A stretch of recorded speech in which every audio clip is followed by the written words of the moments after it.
The stadium is already full. It's your home ground. The crowd is loud, confident, almost relaxed.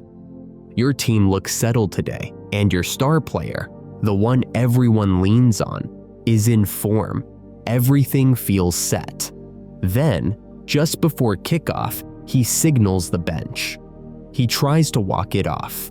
He can't. The medical team comes in. A substitution is decided. Nothing has happened on the field yet. The score is still 0. The match hasn't even started, but you can feel the shift in the stands. People stop watching the pitch. They start watching the meaning. Without him, confidence will drop. Someone will make a mistake. The other team will sense weakness. This won't just be a loss. It could become a collapse. And you catch something in your own mind right there. Before the substitute even touches the grass, your brain has already started finishing the match. Not because you're dramatic, just because not knowing feels heavy when the stakes feel high. That feeling, when nothing has happened but the ending already feels decided, it doesn't stay in stadiums. You carry it outside. When you step out of the stadium, the same movement shows up in different clothes. You see a trend. AI investment rising fast, markets heating up in pockets, headlines picking a single word and repeating it until it starts sounding like a diagnosis: bubble. And once that word lands, your mind begins to complete the rest. Bubble, burst, banks, jobs, unrest, collapse. It happens quickly, almost automatically. You're not even agreeing yet. You're just watching how the chain forms in your head, like it's assembling itself, because the chain feels tidy. Each step sounds possible, and when steps sound possible, the brain starts treating them like they're lined up in order. Like the match has only one way to go, and somewhere in that shift, the feeling changes. It stops being a concern you're holding. It becomes an ending you're waiting for. Because the chain isn't being offered as one scenario. It's being spoken like the natural continuation of what's already happening. But real life always has space between one step and the next. A bubble can form and then cool down without exploding. It can burst and still stay contained. Banks can get stressed and still survive. Unemployment can rise without turning into social breakdown. Those gaps aren't optimism. They're just how systems behave when millions of people respond to the same pressure at the same time. And when those gaps disappear from the story, the chain starts feeling inevitable. That's the part that quietly changes everything. Not someone saying, "This might happen." More like someone talking as if the next step has already been approved by reality. Then you notice another shift. At some point, the chain stops sounding like a story and starts sounding like math.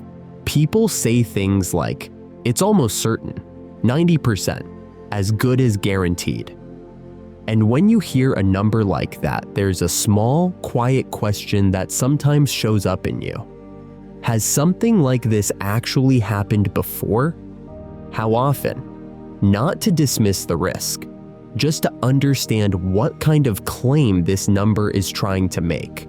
Because if something is rare, the evidence has to be unusually strong before you treat it like certainty.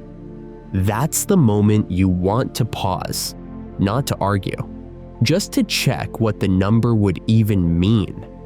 Because if the ending needs many steps, the chance of the ending isn't one big number you can just place at the end like a stamp.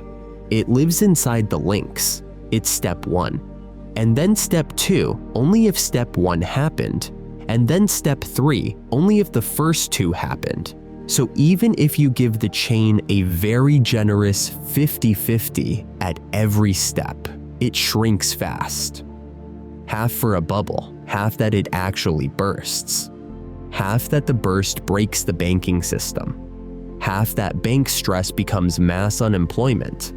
Half that unemployment turns into social breakdown. When you multiply those halves, you don't get 90%. You get something closer to a few percent, and that realization does something subtle. Not because it makes everything safe, but because you can finally feel the difference between this could happen and this is basically already happening. Once you feel that difference, you start noticing what the 90% often depends on. To reach 90% through a long chain, you don't just need risk, you need near certainty at every link. So when someone says, math says 90%, it often means one of two quiet shifts has happened along the way. Sometimes the steps are being treated like they're basically guaranteed, not said out loud, just assumed in the tone. And sometimes the meaning of the ending has been quietly changed. Doomsday can mean a normal correction, or it can mean banks collapsing and society breaking. Both can be carried by the same dramatic word, and you can feel why the mind accepts it so easily. Because the word does a lot of work. It compresses messy outcomes into one final picture. It gives you closure, even if reality isn't that clean.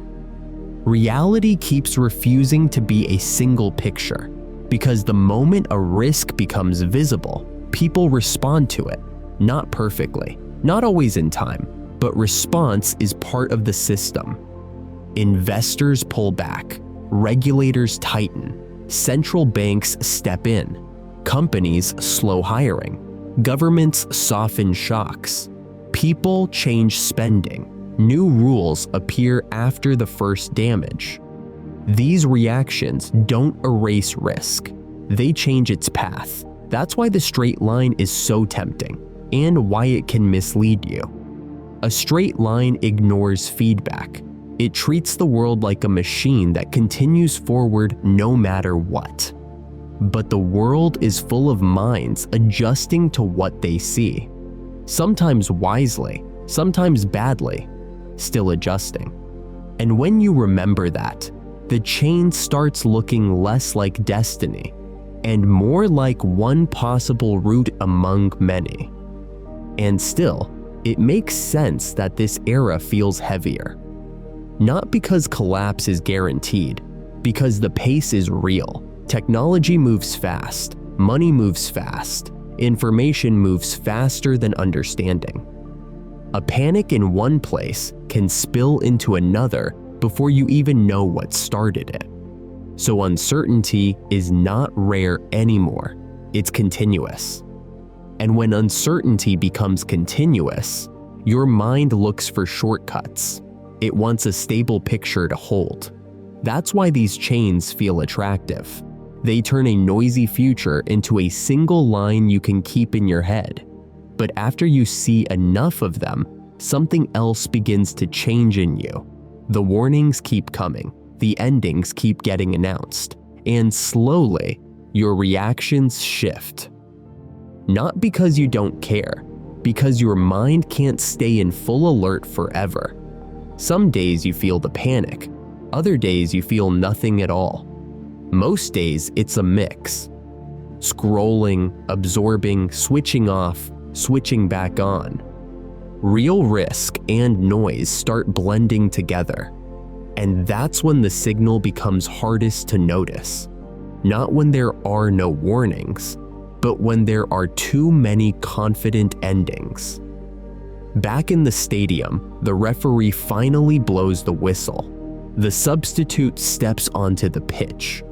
The match begins. Maybe you win, maybe you lose. But that disaster you felt in your chest before the first touch, that wasn't an event.